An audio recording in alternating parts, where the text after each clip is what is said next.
सुप्रभात। अहमदनगर का किला। अहमदनगर का किला 13 अप्रैल 1944। यह मेरी 9वीं जेल यात्रा थी। हमें यहाँ आए 20 महीने से भी अधिक समय हो चुका था। जब हम यहाँ पहुँचे तो अंधियारे आकाश में छिलमिलाते दूज के चांद ने हमारा स्वागत किया। शुक्ल पक्ष शुरू हो चुका था। तब से हर बार जब नया चांद उगता है तो जैसे मुझे याद दिला जाता है कि मेरे कारावास का 1 महीना और बीत गया। चांद मेरे बंदी जीवन का स्थायी सहचर रहा है। वही मुझे इस बात की याद दिलाता है कि अंधेरे के बाद उजाला होता है। अतीत का भार।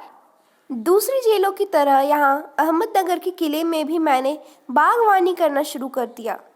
मैं रोज कई घंटे तपती धूप में भी फूलों के लिए क्यारियां बनाते में बिनता रहता था। मिट्टी बहुत खराब थी, पथरीली और पुराने मलबे और अवशेषों से भरी हुई थी। चूंकि यह इतिहास स्थल है, इसलिए अतीत में इसने कई युद्ध और राजमहलों की दुरी मिनसीधियाँ देखी है। यहाँ का इतिहास बहुत पुराना नहीं है। घटनाओं की दृष्टि से उसकी कोई विशेष अहमियत नहीं है, पर इससे जुड़ी एक घटना आज भी याद की जाती है। यह घटना है चांद बीबी नाम की एक सुंदर महिला के साहस की कहानी, जिसने इस किले की रक्षा के लिए अकबर की शाही सेना के विरुद्ध हाथ में तलवार उठाकर अपनी सेना का नेतृत्व किया, पर अंत में उसकी हत्या उसने अपने ही एक आदमी के हाथों हुई। खुदाई के दौरान हमें जमीन की सतह के बहुत नीचे दबे हुए प्राचीन दीवारों के हिस्से और कुछ गुंबदों और इमारतों के ऊपरी हिस्से मिले। हम बहुत दूर नहीं जा सके क्योंकि न तो अधिकारियों से इसकी मंजूरी मिली और न ही हमें हमारे पास इस काम को जारी रखने का साधन थे। अब मैंने कुदाल छोड़कर हाथ में कलम उठा ली है, पर मैं जब तक आज़ाद नहीं हो जाता और कर्म के माध्यम से वर्तमान को अपने अनुभव का हिस्सा नहीं बना लेता, मैं उसके बारे में नहीं लिख सकता। ना ही पैंगरबंच की भूमिका अधिकार कर मैं फिलहाल भविष्य के बारे में लिख सकता हूँ। बचा रहता है अतीत, पर मैं उसको बारे में भी किसी इतिहासकार या विद्वान की तरह विद्यार्थपूर्वक शैली में नहीं लिख सकता। मैं पहले की तरह अपने आज के विचारों और क्रियाकलापों के साथ संबंध स्थापित करने की उसके बारे में कुछ लिख सकता हूँ।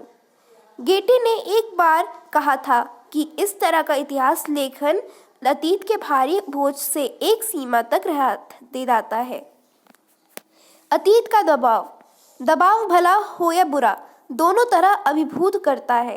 कभी कभी यह दबाव दमघोंटू होता है, खास तौर पर उन लोगों के लिए जिनकी जड़ें बहुत पुरानी सभ्यताओं में होती है, मसलन भारत और चीन की सभ्यताएं।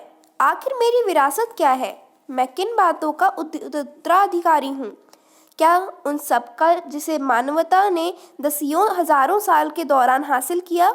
उसकी विजयों के उल्लास का, उसकी पराजयों की दुखद यंत्रणा का, मानव के उन हैतर अंगेज साहसिक कार्यों का जिनकी शुरुआत युगों पहले हुई और जो अब भी जारी है और हमें आकर्षित करती है। मैं इस सब का वारिस हूँ, साथ ही उस सब का भी जिसमें पूरी मानव जाति की साझेदारी है।